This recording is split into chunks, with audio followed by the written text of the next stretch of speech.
हा माणूस जर उद्या मेला ना, तर त्याला जबाबदार आपण सगळे असणार आहोत. कारण आपण त्याच्यासाठी स्टँड घेतला नाही म्हणून. 18 दिवस झाले आज. या माणसाने काही खाल्लेलं नाही.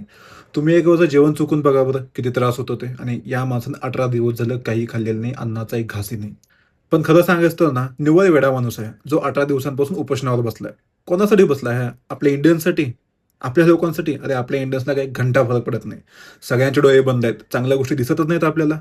काय मागणी आहे त्या सोनम वांगचूक सरांच्या? नीट पेपर लीक झाला. त्यानंतर अनेक स्टुडंट्सनी सुसाईड केली. कितीतरी स्टुडंट्स डिप्रेशनमध्ये गेले.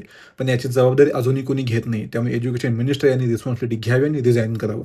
एवढीच मागणी आहे आणि या चुकीचं काय आहे ना? आधीच्या काळामध्ये मिनिस्टर चुका झाले की रेझिग्नेशन द्यायचे. साध्या गोष्टीवर सस्पेन्शन देखील व्हायचं. मग एवढ्या मोठ्या प्रकरणावर रेझिग्नेशन का नाही? एक डॉक्टर बनण्यासाठी किती मेहनत करावी लागते हे मला चांगलं माहिती आहे. दिवसरात्र अभ्यास करावा लागतो. एंट्रन्स एक्झाम क्रॅक करण्यासाठी देशातील टॉप 2% मध्ये यावं लागतं. तेव्हा पुढे जाऊन ॲडमिशन मिळतं. आणि तिथेच काही लोकांना पैशाच्या जोरावर पेपर विकत घेऊन डॉक्टर बनत असतील, तर ते चुकीचं नाही आहे का? यात नुकसान शेवटी कोणाचं आहे? आपल्या सामान्य जनतेचंच ना. आता मला सांगा, पॉलिटिशियन आहेत म्हणून सगळ्या गोष्टी त्यांना माफ असतात का? अहो, इंग्रजसुद्धा याच्यापेक्षा बरे होते. जर कुणी एखादं उपोषणावर बसलं असेल ना, तिथं जाऊन विचारायचे, विचारपूस करायचे.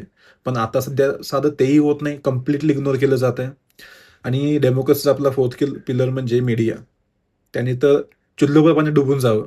अशा महत्त्वाच्या विषयावर आवाज तुम्ही उठवू शकत नाही आणि तुम्ही त्या वैदूसारख्या लहान मुलीच्या शिव्या दिल्या, ती बातमी तुम्ही लावता. लाज वाटायला पाहिजे तुम्हाला हो, लाज.